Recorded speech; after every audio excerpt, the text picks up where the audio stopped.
Rachid pour l'essentiel. France Info, 11h33, la chronique Europe avec Caroline de Camaret. Bonjour. Bonjour. Confortablement assise sur le canapé de France Info. Rédactrice en chef à France 24, spécialiste des questions européennes. Alors, deuxième jour donc du congrès des Tories, comme on dit, les conservateurs, où Boris Johnson doit parler et entend d'ailleurs attaquer le plan Chequers de Theresa May. Sur quel point précisément, Caroline? Alors quand même, il faut noter quand même que c'est 4 jours de cauchemar pour ces conservateurs qui sont pour le moins divisés sur la question du Brexit. Et en particulier, à la fois, on va entendre tous les ministres de Theresa May et même les anciens ministres, dont le fameux et terrible Bojo. Boris Johnson qui est parti en claquant la porte, on se souvient, du ministère des Affaires étrangères en juillet dernier parce qu'il n'était pas d'accord avec le plan de Chequers qu'il jugeait beaucoup trop mou, beaucoup trop soft. Il va faire donc sale comble, on s'en doute aujourd'hui. Il va redire que finalement, les 27 ont rejeté à Salzbourg ce plan, mais que lui-même le rejette parce que ça n'est pas ce qu'il souhaite comme type d'accord. Alors rappelons quand même qu'il a été journaliste au Télégraphe, Boris Johnson, maire de Londres. Et aujourd'hui, d'ailleurs, le Télégraphe pilonne aussi, tous les jours, un peu plus, ce fameux plan de Theresa May. Il a la nationalité anglaise et américaine. Il a demandé à un certain Steve Bannon, qui était quand même le conseiller occulte de Donald Trump, de le conseiller en images. Et il a mis sur la table un plan B, selon lui. Alors, il faudrait se rapprocher de l'accord avec le Canada, etc. Enfin, tout ça n'est pas très très clair, même pour ceux qui l'aiment le plus dans le parti conservateur. Parce que quand même, sa proposition la plus concrète, en l'occurrence, c'est un pont entre l'Écosse et l'Irlande du Nord pour démontrer à quel point, finalement, le Royaume n'est pas désuni à la suite du Brexit. Et ça fait quand même vraiment ricaner dans les chaumières. D'ailleurs, si on regarde les sondages, en particulier le tout dernier Sky Data, sur les électeurs britanniques, on se rend compte que 40% sont prêts à voter pour un parti conservateur dans des élections qui seraient dirigées par Theresa May et seulement 24% pour le même parti conservateur qui serait dirigé par le fameux Boris Johnson. Et mercredi, ce sera donc au tour de la Première ministre, Theresa May, de conclure le congrès. Peut-être qu'elle a prévu des bonbons au miel cette fois pour éviter d'avoir des chats dans la gorge. Elle joue son poste, Theresa May, ce jour-là? Elle est quand même plus isolée que jamais. Si on regarde vraiment où elle en est, on se rappelle l'année dernière, elle a eu un congrès horrible. Le décor s'est effondré. Elle avait des quintes de tout. Elle pensait que c'était le pire de sa vie. Ben non, c'est maintenant. Soyons clairs, Jamel. Tout simplement parce que elle défend comme le seul possible le fameux plan de Chequers. Qui dit quoi? Qui dit que elle est pour la liberté de circulation, le maintien de la liberté de circulation des biens et des capitaux, mais surtout pas des services qui sont très chers aux Anglais et surtout à la City,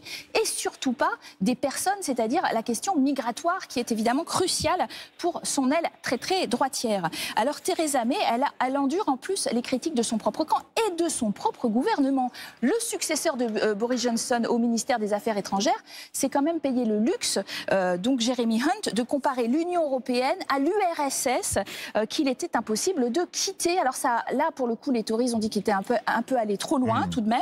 Donc elle joue les équilibristes, cette pauvre Theresa May, entre finalement les soft brexiteurs, avec 3 ministres, par exemple, qui veulent un nouveau référendum dans son propre parti, et puis les très hard brexiteurs qui n'ont pas décidé néanmoins de la débarquer, vous aurez remarqué, avant les élections, avant la fameuse date fatidique donc, du 29 mars 2019. Ils ne veulent pas de ces élections anticipées. Ils préfèrent nettement qu'elle fasse le sale boulot. Mais Caroline, ça coince sur certains points dans les négociations en cours avec les Européens. Comment surmonter les divergences et rester dans le bon timing? On considère que quand même 90% est réglé et que c'est les 10% derniers qui coincent. Mais les 10%, c'est toute la question de l'Irlande du Nord. Alors, les Européens, ils disent, puisqu'on n'a pas vraiment de proposition concrète des Britanniques, ce qu'on propose, nous, c'est qu'il y ait un statut particulier de l'Irlande du Nord où on maintienne la liberté de circulation, comme dans le marché unique, en l'occurrence. Et là, les plus à droite, effectivement, de Theresa May disent, c'est pas possible, parce que finalement, ça serait exclure l'Irlande du Nord de notre Royaume-Uni. On ferait la frontière sur la mer avec l'Irlande du Nord. Ça, c'est pas acceptable. Et même le ministre du Brexit, qui est pourtant plutôt un modéré, Dominic Raab, a dit si la seule offre que l'UE nous fait menace notre union, nous n'aurons d'autre choix que de partir sans accord. Alors ça, évidemment, c'est le fameux no deal. À l'extérieur de ce fameux congrès de Birmingham des conservateurs, il y a beaucoup de gens qui réclament finalement qu'il y ait ce second référendum, des manifestations monstres. Maintenant, il y a le Labour qui réclame la même chose, de Jeremy Corbyn. Et évidemment, il y a une pression maximale sur Theresa May pour avoir un deal qui se tienne au point qu'elle ne soit pas obligée de convoquer ce second référendum. Caroline, l'hypothèse, comme vous dites, no deal, autrement dit, sortie chaotique, se précise. La France et les autres sont en plein préparatif. De quelle sorte exactement? Demain, par exemple, Nathalie Loiseau, la ministre des Affaires européennes, va présenter donc devant le Parlement des propositions en cas de no deal, sortie chaotique, etc. Il faudra régler la question de les Britanniques deviennent tous des illégaux sur le sol français. Il va y avoir peut-être en effet des blocages monstres à la frontière des camions. Peut-être que les reconnaissances du diplôme n'existant plus, eh bien tout simplement un conducteur britannique ne pourra plus conduire son Eurostar jusqu'à Paris. Bref, tout ça est très compliqué. Il va falloir prendre des lois et même des ordonnances probablement pour régler ça.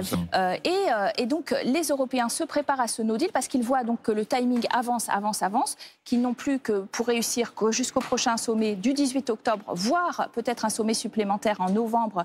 Mais après, ce n'est plus possible. Il faut voter à Westminster et au Parlement européen pour arriver à un deal, le fameux 29 mars 2019, qui est le Brexit réel et le divorce réel. Les Britanniques ont redit qu'ils ne bougeraient pas la date. Merci beaucoup, Caroline Descamara. Dernière question, après justement l'échéance de ce no deal, si rien ne se passe, si aucune loi, ordonnance n'est votée, on pourrait arriver dans une sorte de zone grise. C'est possible, ça, par exemple? Tout simplement, il faut quand même d'avoir imaginer... des conducteurs d'Eurostar, par exemple, dans l'illégalité en France? On va essayer évidemment par des accords bilatéraux, mais il faudra que la Grande-Bretagne signe des milliers d'accords bilatéraux avec chacun des 27 pour compenser justement toutes ces incertitudes. Et d'autre part, elle deviendrait un pays tiers comme le Congo. Donc c'est compliqué pour elle, évidemment, d'avoir ces frontières qui vont être des frontières évidemment restaurées, barrières douanières très importantes, et puis d'être un pays X lambda pour l'Union européenne. Merci infiniment, Caroline Descamara, rédactrice en chef à France 24, spécialiste des questions européennes, d'avoir été avec nous dans le 9h30 13h sur France Info. Restez avec tout l'essentiel. 12h40 à Radio France, à tout de suite.